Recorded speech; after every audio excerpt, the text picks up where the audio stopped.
Monsieur le Premier ministre, ministre de l'économie et des finances, messieurs les membres du Conseil national pour la sauvegarde de la patrie, mesdames et messieurs les présidents des institutions de la République, mesdames et messieurs les membres du gouvernement, mesdames et messieurs les représentants du corps diplomatique et des organisations internationales, mesdames et messieurs les partenaires techniques et financiers, monsieur le gouverneur de la région de Niamey, monsieur l'administrateur délégué de la ville de Niamey, honorable président de l'association des chefs traditionnels du Niger, honorable chefs traditionnels, distingués leaders religieux, mesdames et messieurs les conseillers du CCR, mesdames et messieurs, distingués invités en vos rangs, grades et qualités.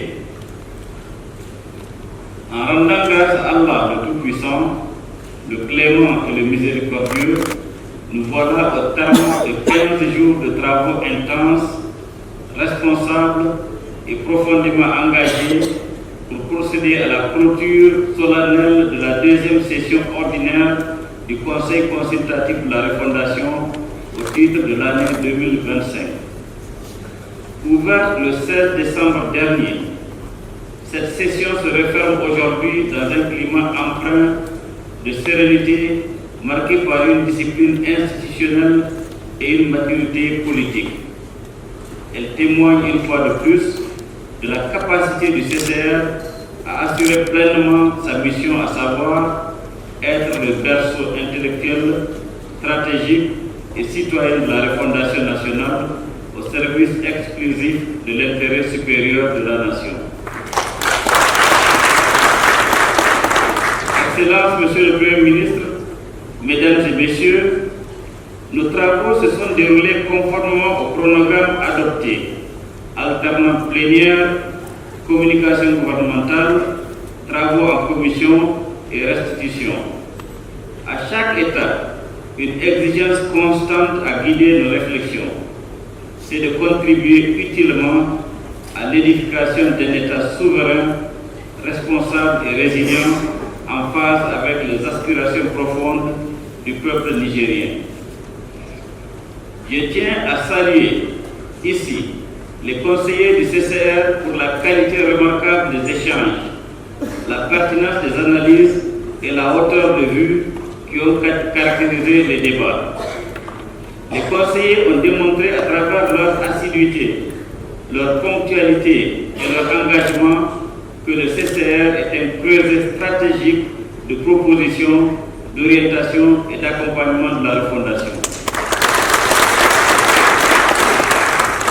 Au cours de cette session, le Conseil consultatif de la refondation a examiné et adopté plusieurs avis et recommandations structurantes, assuré le suivi des recommandations issues des assises nationales de la refondation et analysé des projets de textes majeurs relatifs notamment au foncier, à l'orientation agricole et aux fêtes légales.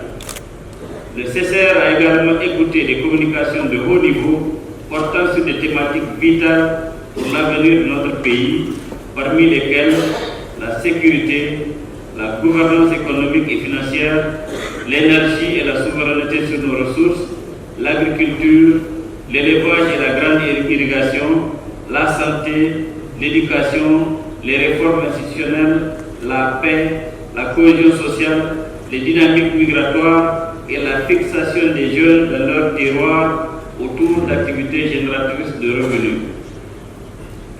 Ces travaux ont permis au CCR de mieux s'imprégner des réalités du moment et d'apporter en conséquence un éclairage consultatif solide au service d'une gouvernance souveraine, responsable, résolument tournée vers l'avenir.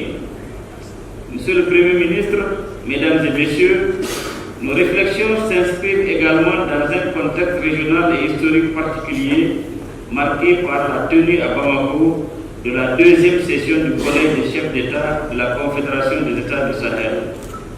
À Bamako, Son Excellence le général d'armée Abdourahmane Tiani, président de la République, chef de l'État, rappelait avec force, je cite, la souveraineté à laquelle aspirent les peuples de l'AES est loin d'être un slogan. Elle répond à une vision stratégique clairement exprimée à travers le processus de refondation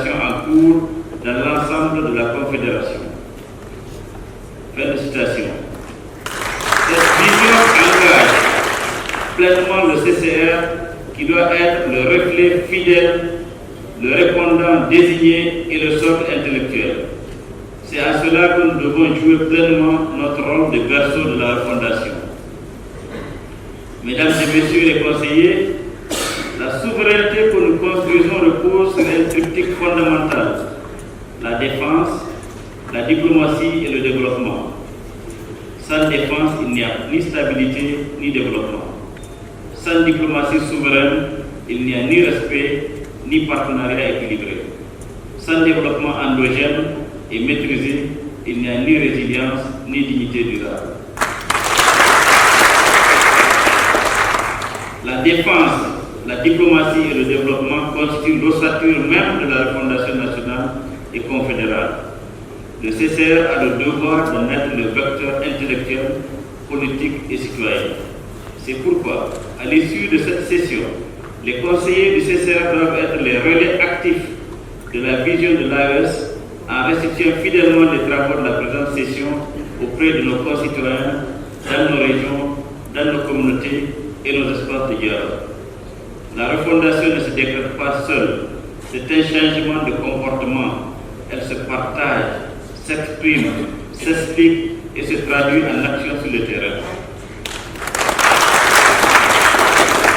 Monsieur le Premier ministre, Mesdames et Messieurs, nos travaux se sont également déroulés dans un contexte international particulièrement sensible, marqué par l'existence de menaces réelles, parfois diffuses, qui pèsent sur la stabilité des États de l'espace AES.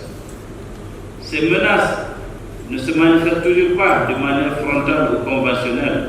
Elles prennent également la forme de pression multiforme, de tentatives de déstabilisation institutionnelle, de subversion informationnelle, économique ou diplomatique. Leur caractère diffus et évolutif les rend d'autant plus exigeantes en matière de vigilance, d'anticipation et de responsabilité de la part de nos États.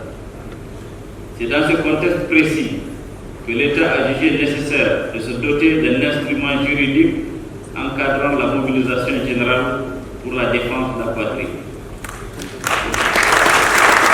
Il convient de le rappeler avec clarté et pédagogie qu'il ne s'agit nullement d'une mobilisation décrétée, mais d'un cadre légal préventif destiné à permettre à l'État d'agir le moment venu avec célérité, légalité, cohérence et souveraineté si les circonstances venaient à l'exiger.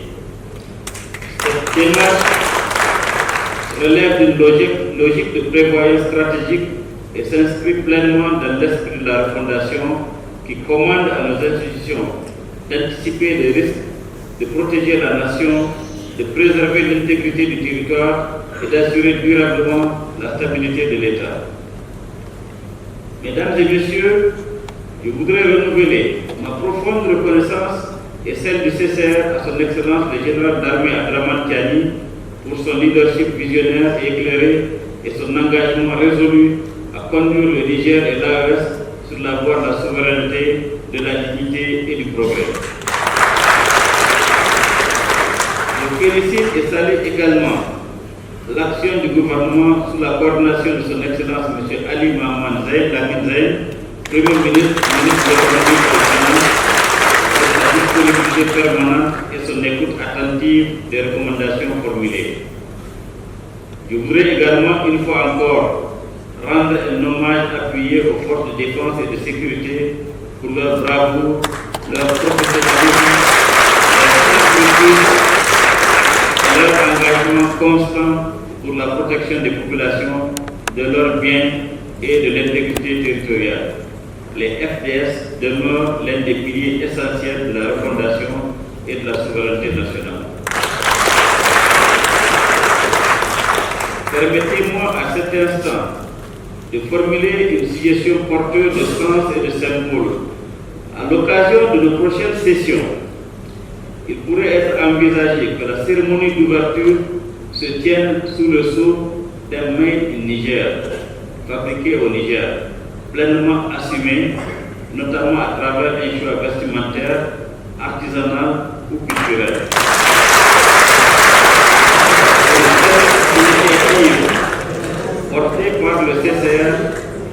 traduire de manière concrète notre attachement à la production locale, à la consommation locale, à la valorisation du savoir-faire national et à l'exemplarité institutionnelle. En promouvant un Made in Niger, ce geste fort annoncerait au-delà des discours notre engagement à faire de la souveraineté économique et culturelle une réalité visible, incarnée et inspirante pour l'ensemble de la nation. La 46e édition du championnat national de lutte traditionnelle COCOA 2025 vient de consacrer la victoire de Noura Hassan au titre de la région de Tawa. Cette victoire est aussi celle du Niger et du peuple nigérien qui, à travers un élan de solidarité nationale et de cohésion sociale, a confirmé sa souveraineté sur le plan sportif et culturel. Au CCR, nous soutenons toutes les initiatives pour faire vivre nos arènes régionales de lutte traditionnelle à travers des championnats régionaux ou interrégionaux à l'occasion de certaines fêtes ou manifestations nationales. Vu l'engouement que suscite la lutte traditionnelle de notre pays, nos arènes ne doivent pas être fermées pendant 8 ans pour attendre le prochain championnat national pour nous.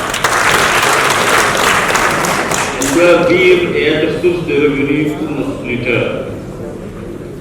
Nous devons également continuer à soutenir le Fonds de solidarité pour la sauvegarde de la patrie dans le cadre de la mobilisation des ressources, notamment la contribution mensuelle de 100 francs par personne, initiative du président de la République lors de sa tournée en profondeur au contact des vaillantes populations nationales. Mesdames et messieurs les conseillers, au terme de nos travaux, je tiens à vous exprimer toute ma gratitude pour votre engagement, votre rigueur et votre sens du devoir. Au moment où vous vous apprêtez à regagner vos familles respectives, je vous adresse mes vœux les plus chaleureux pour un bon retour. Que ce temps retrouvé auprès de vos proches soit rempli de sérénité, de joie et de moments précieux. Merci encore pour votre dévouement et votre implication dans cette mission collective au service de notre pays.